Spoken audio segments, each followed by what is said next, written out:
I got to show you this build. It's pretty sweet.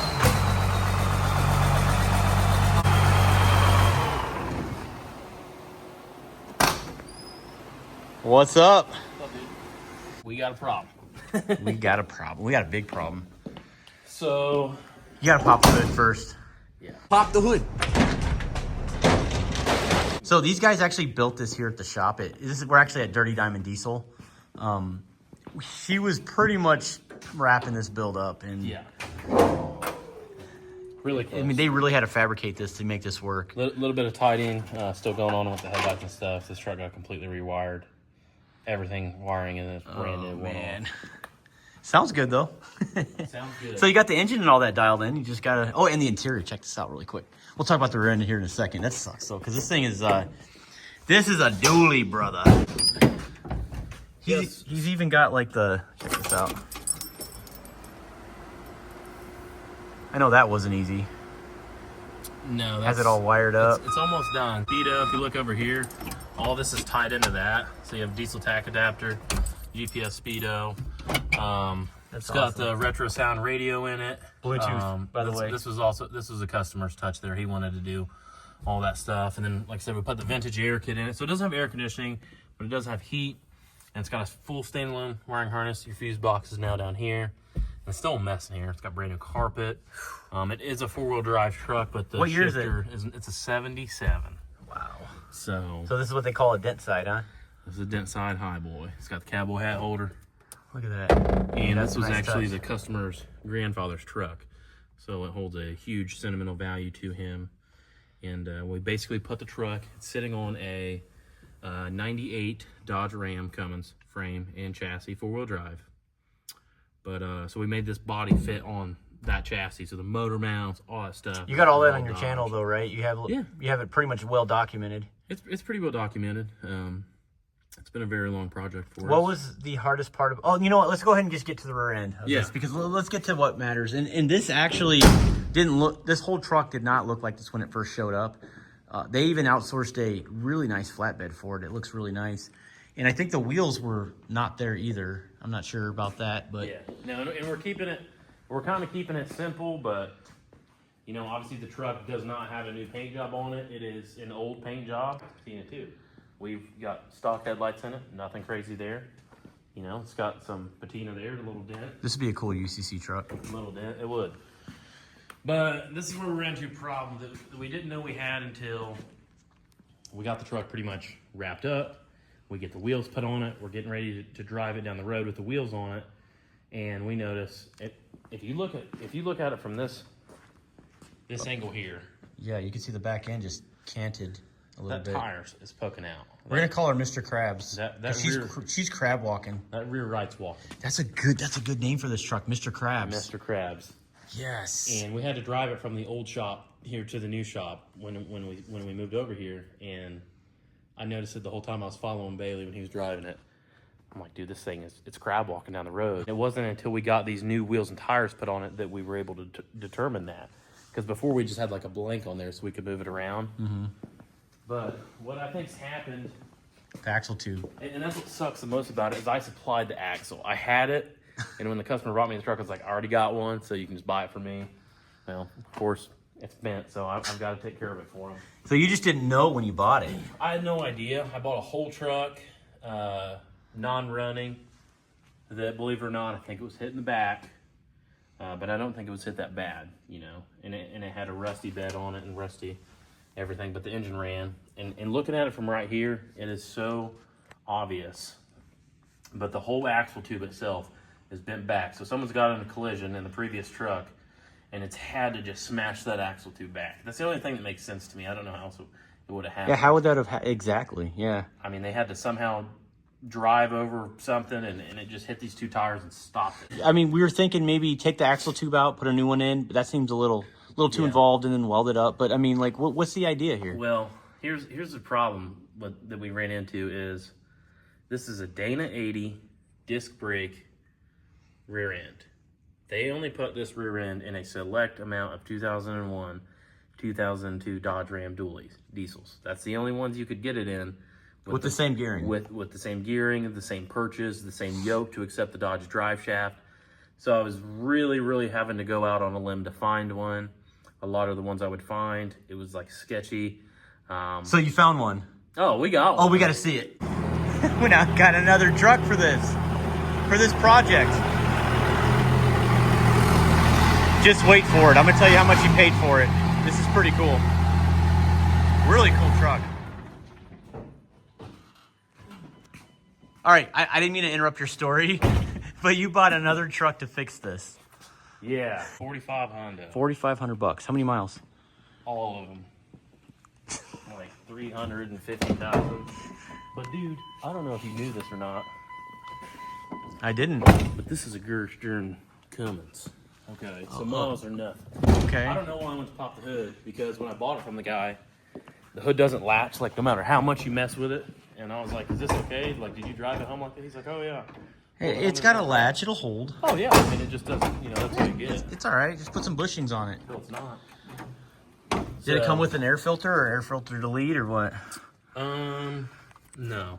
I'm scrolling on Marketplace the other night, and I just get a wild hair at my butt, and I'm like, I gotta find a rear end for that thing right now. I want to get one.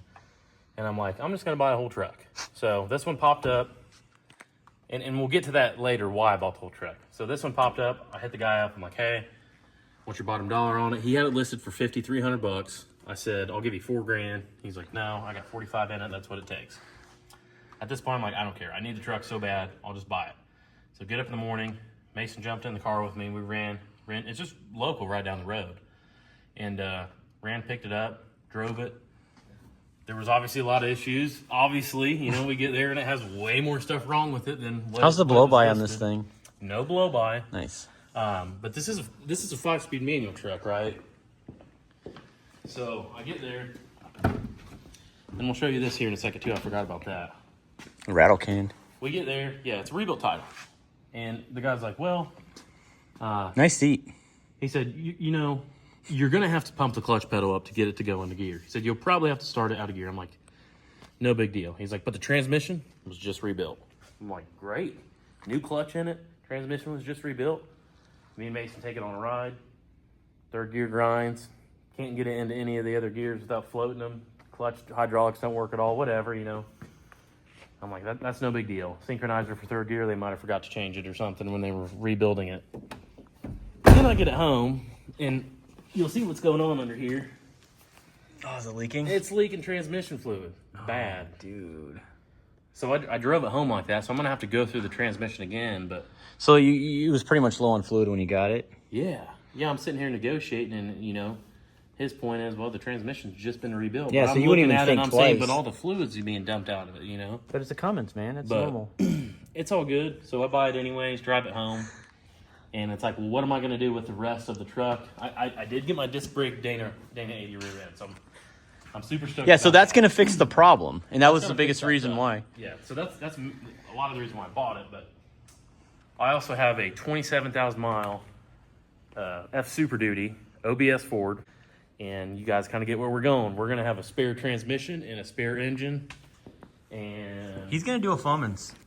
I built a couple of them. There's one. There's right one there, yeah. But this one's going to be cool. A lot of this isn't going to change. We're going to. So you're just going to run VP on it? I'm thinking so, yeah. I would. I wouldn't mess with it. So transmission's VP questionable. Technologies came so far. You can make 450, 500 horse on that. Transmission's still up in the air. I'm thinking maybe just do an automatic, sell the 5-speed swap. Let us know in the comments what he should do with that Cummins as far as engine build work. Obviously, he's going to be kind of a low-budget build. Maybe throw a HX something bigger than that maybe on it. I don't know. Manifold. Whoa. Oh, no, that's stock manifold. Yeah. This is a pretty... I mean, like, these I are mean, you here could probably now. throw some nice injectors in there. Yeah, this thing hasn't been touched, and it's got the Quadzilla adrenaline on it, so it runs great. It's just, you know, that transmission, we got to get it figured out. If we put it in the truck, I may just pull the whole swap and sell it that way. You could. Because the Recoup two-wheel it. drive, you know, I might be able to get a couple bucks out of that, see if someone wants it. Well, let me ask you guys a question.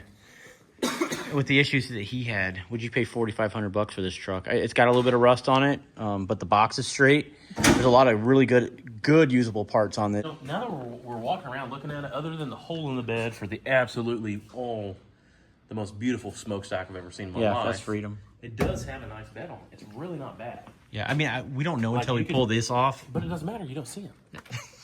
I mean, you don't care what's under there if the rails are. All right, he's selling the bed too, guys, and this is a gem. So I'll sell the bed. If someone from YouTube wants it and they want to come pick it up in Newcastle, Indiana, I'll sell the bed. Moreland, Indiana. Moreland, Newcastle. Moreland's not really. It's barely even on Google, dude. Let's just call it Newcastle. Okay. You guys want to come pick this bed up? I'll sell it super cheap to a subscriber of Josh's. Cheap? Got Question the seat mark. right What would you there. pay for that bed? $100. Probably take a little more than 100. It'd probably take at least 2. But it's got the sweet radio in it. Dude, look at the headliner. So the radio came with it. Yeah. Ooh, suede. And It looks kind of weird on video, but that's This is- actually suede. this That's is- kind of cool. the thing about it, it's got the iQuad. It came with it. Let's see if we can get to turn on. It came with a cell phone to be able to tune the adrenaline. The iPhone 1. Yeah, and the passcode's on it, 0827. See if there's any text messages on it or something. Someone's dirty laundry. Oh no. But this is calm. This is how you Bluetooth to the Quadzilla to see. And like I said, guys, rebuilt title, so Yeah. you know, it's someone spray painted. It looks good. It looks good. I mean, $4,500 for. I mean, I mean, it probably just needs transmission fluid. You probably already heated the clutches up, but either way, I mean, I think $4,500 is kind of where it's at. If it didn't have a transmission issue, but at the end of the day, it's kind of cool. Yeah, I mean, the It's third gear manual. synchronizer is gone. I kind of like the dually option with the manual transmission. And it's a Cummins. That's just cool. It really is. Given it be a dually with those 3rd gen wheels, Yeah. they're in really good shape, man. I mean, the tires are a little I bald. just noticed that when you said that, but yeah, these are 3rd gen simulators. You could probably just sell those. So these are 17s then. You could probably get $800 for that whole set. Or no, those are still. I don't understand that. Those are 16s. Those are nice, dude. Either way, they're nice. Yeah. for sure. I mean, you can really clean those up. But either way, so we have a resolution. We're going to remove the rear end, not in this video. He's going to put it in there. Yep. Get that thing dialed in, and the customer's going to be happy because that thing is sweet. So you want to give her a start up really quick? Yeah. Oh, man, this thing is so nice, and it fires right up. I mean, they did a great job on this. What was the hardest part about this build? Just Come over here and I'll show you. The hardest part about it for us was making these body mounts. yeah, And I can imagine. When we initially took this job on, we didn't know we were going to have to put a floor in it. So You use the original frame. it has the Dodge frame, but the floor in the truck underneath the cab was rusted out beyond repair. I mean, we could not mount it on this frame, so we had to. And we're not a body shop by any means, you know. And that's what I had to tell the customer. I said, look, either this cab's going to have to go to a body shop, and you're going to have to wait in line. You're going to do some 'Cause welding. this kind of works. It's hard to find someone to do it. But I said, you know, they're not going to be the prettiest thing in the world, but I can put a floor in it for you. So that's what me and Mason did. We put a floor in it, and we bought all the 3M sealer and sealed everything in. I don't even want to ask you what this build actually costs, but we'll leave that alone. It's a lot more than me and the customer anticipated, but How much money do you guys think he's got in this build? Closest answer might get a like from him. I'm not sure if he'll do that. Look at this bed. I don't know if you. This is a brand new aluminum Hillsboro bed. Yeah, I was just talking about it. It's sweet. This is a nice truck, dude. Bailey's working on getting all that wired right now, so we're gonna stick a rear end in it. We're gonna put some miles on this thing, and it's going home. All right, so start it up and let's close this video out.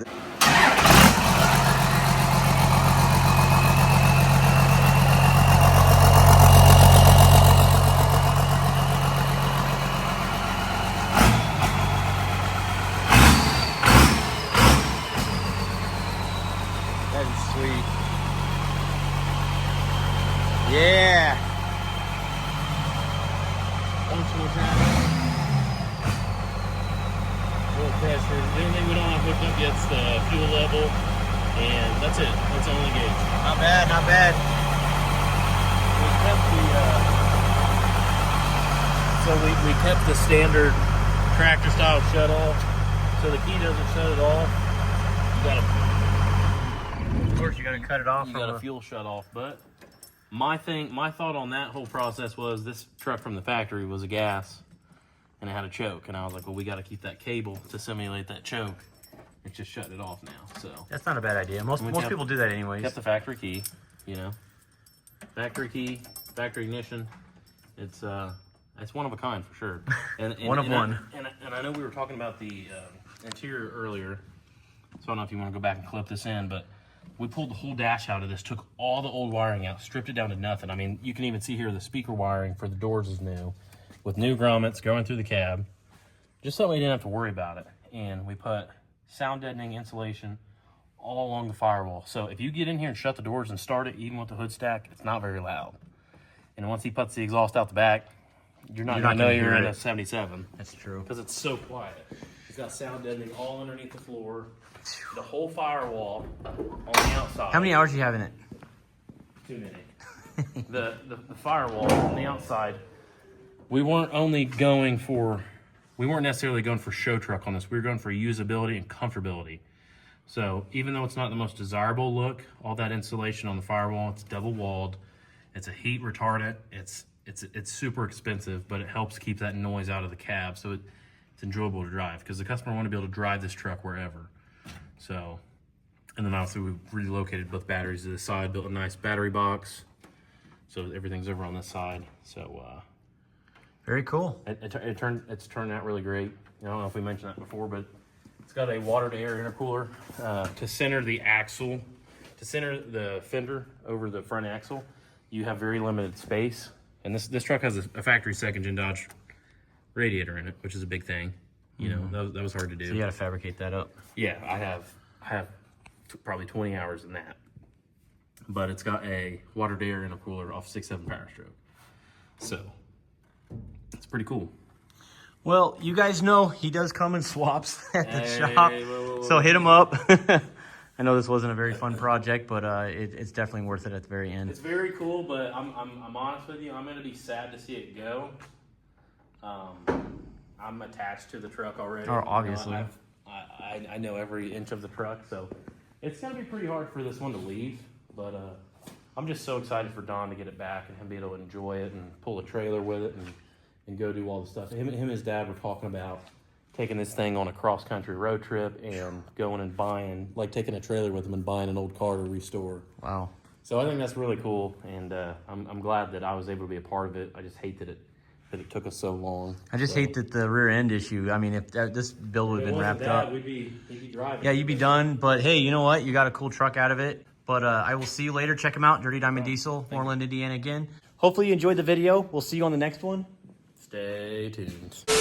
Your diesel truck is built to work, and we provide the parts to make it dominate. We understand your passion. From high-flow turbos and robust lift pumps to custom piping, we stock the proven components your diesel truck demands. Visit truckmasterdiesel.com. Access the precision parts that deliver power, enhance reliability, and make your truck unstoppable. Your truck's next level is just a click away.